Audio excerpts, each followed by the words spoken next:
¿Vale? En este punto de la curva de impedancia, como este es el punto más bajo, aquí es donde va a haber mayor corriente, y aquí menos, ¿vale?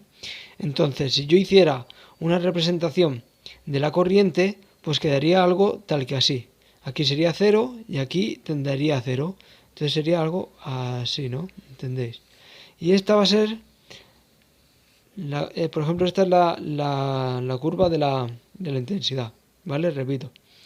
Esta de aquí es la curva de la reactancia del condensador. Esta de aquí es la recta de la reactancia de la bobina. Esta de aquí es la curva de la impedancia, que es la suma de las dos, ¿vale? Y esto sería la curva de la intensidad, ¿vale? Porque si yo divido un voltaje entre impedancia, ¿vale? Me va a dar la intensidad. El voltaje es fijo, entonces algo fijo entre infinito es cero. Y algo fijo entre, este es el punto más bajo de la impedancia, entonces va a ser el punto más alto de la intensidad. ¿Entendéis? Entonces esto lo tengo representado también en una gráfica aquí.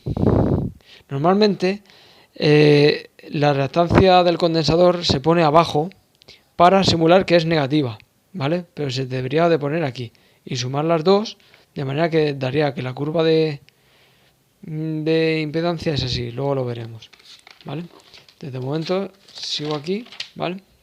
Entonces esta curvita que nos ha salido de la intensidad es donde vamos a ver el ancho de banda, ¿vale?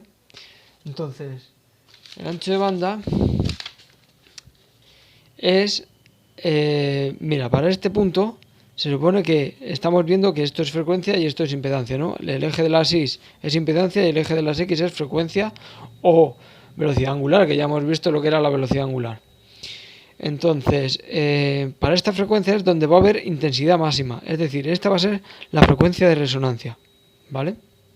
Esta es la frecuencia de resonancia. Aquí es donde va a haber menos impedancia, y donde hay menos impedancia es donde la hipotenusa es menor. ¿Y cuándo es menor la hipotenusa? Cuando es, si yo hago un triángulo así, la hipotenusa es grande. Si yo hago un triángulo así, la hipotenusa es más pequeña, ¿vale? Y las reactancias van disminuyendo. Pues si yo disminuyo la reactancia hasta que queda cero, esta sería la misma hipotenusa.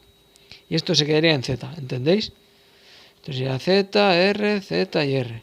Entonces si yo voy disminuyendo las impedancias, o sea, la reactancia, ¿vale? Hasta que el punto de que es cero, es cuando el valor de la impedancia va a ser el mínimo, y es cuando el valor de la intensidad va a ser máximo, y por tanto el valor de la potencia también va a ser máximo. Y eso es lo que estamos buscando, ¿vale? Porque el ancho de banda es